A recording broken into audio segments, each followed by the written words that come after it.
Assalamualaikum warahmatullahi wabarakatuh. Selamat bertemu kembali dengan pembelajaran IPS.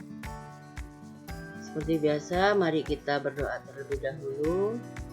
Semoga kita selalu dalam lindungan Allah Subhanahu wa taala, dimudahkan dalam segala hal, terutama dalam menerima pelajaran. Anakku sekalian, hari ini Ibu akan membahas mengenai fungsi lembaga. Yang kemarin yang terakhir adalah fungsi dari suatu lembaga, maka Ibu akan melanjutkan mengenai jenis-jenis lembaga sosial. Jenis-jenis lembaga sosial yang pertama adalah lembaga keluarga, yang kedua lembaga agama, yang ketiga lembaga ekonomi, yang keempat lembaga pendidikan, dan yang terakhir adalah lembaga politik. Yang pertama adalah lembaga keluarga.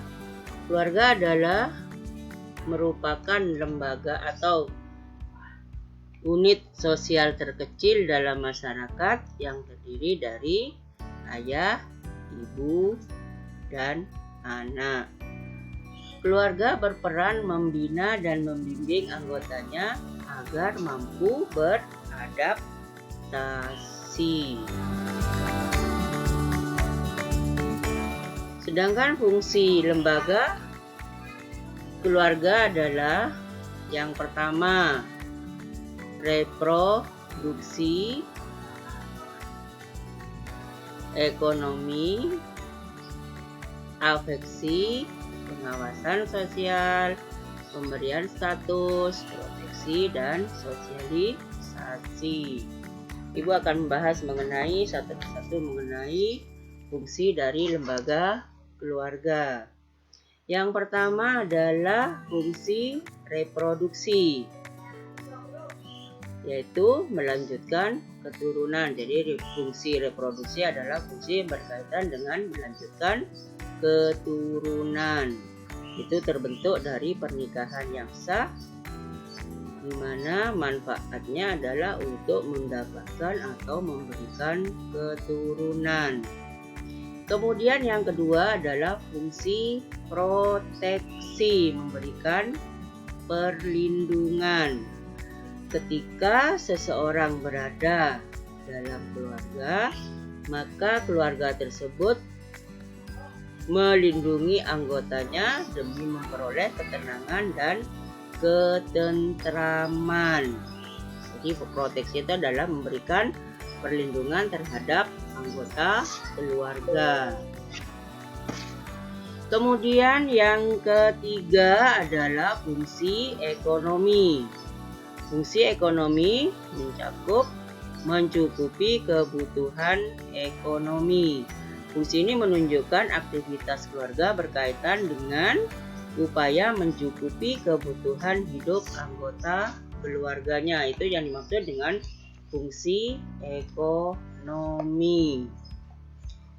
Kemudian yang keempat adalah fungsi sosialisasi. Fungsi sosialisasi berperan penting bagi pembentukan kepribadian anak. Jadi ketika seorang anak itu dilahirkan dalam suatu keluarga, maka disitulah peran fungsi keluarga, yaitu berkaitan dengan fungsi sosialisasi. Jadi keluarga merupakan agen sosialisasi pertama bagi anak. Kemudian yang kelima itu adalah fungsi afeksi. Fungsi ini keluarga menjalankan tugas sebagai pengatur interaksi dalam ikatan batin yang kuat antar anggota keluarga. Jadi memberikan ikatan batin yang kuat. Hal ini berkaitan dengan memberikan kasih sayang. Itu fungsi afeksi, memberikan kasih sayang kepada setiap anggota keluarga. Kemudian yang keempat adalah fungsi pengawasan sosial. Fungsi pengawasan sosial itu berkaitan dengan mengawasi atau melakukan kontrol sosial. Memberikan kontrol atau mengawasi ini berkaitan dengan peran keluarga dalam mengawasi dan mengendalikan perilaku setiap anggota keluarga. Jadi ketika seorang anak itu berada dalam lingkungan keluarga, mereka sudah diberikan bekal apa-apa yang harus bisa dilakukan dan apa-apa yang tidak boleh dilakukan. Kemudian yang terakhir adalah fungsi pemberian status. Jadi lembaga perkawinan memberikan status dan kedudukan seorang sebagai istri atau suami. Jadi memberikan status pada setiap individu ketika memasuki lembaga perkawinan, yaitu sebagai istri atau sebagai suami. Yang berikutnya adalah lembaga agama, yaitu lembaga agama adalah sistem keyakinan dan praktek keagamaan dalam masyarakat yang telah dirumuskan dan dibakukan. Sistem keyakinan dan praktek keagamaan dalam masyarakat yang telah dirumuskan dan dibakukan. Apa fungsi dari lembaga agama?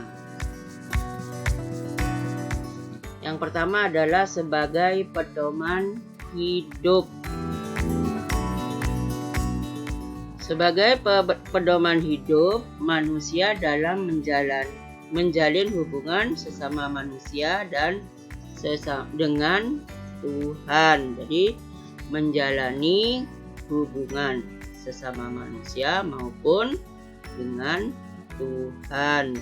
Kemudian yang kedua adalah sumber kebenaran dalam meraih kebahagiaan hidup di dunia dan akhirat.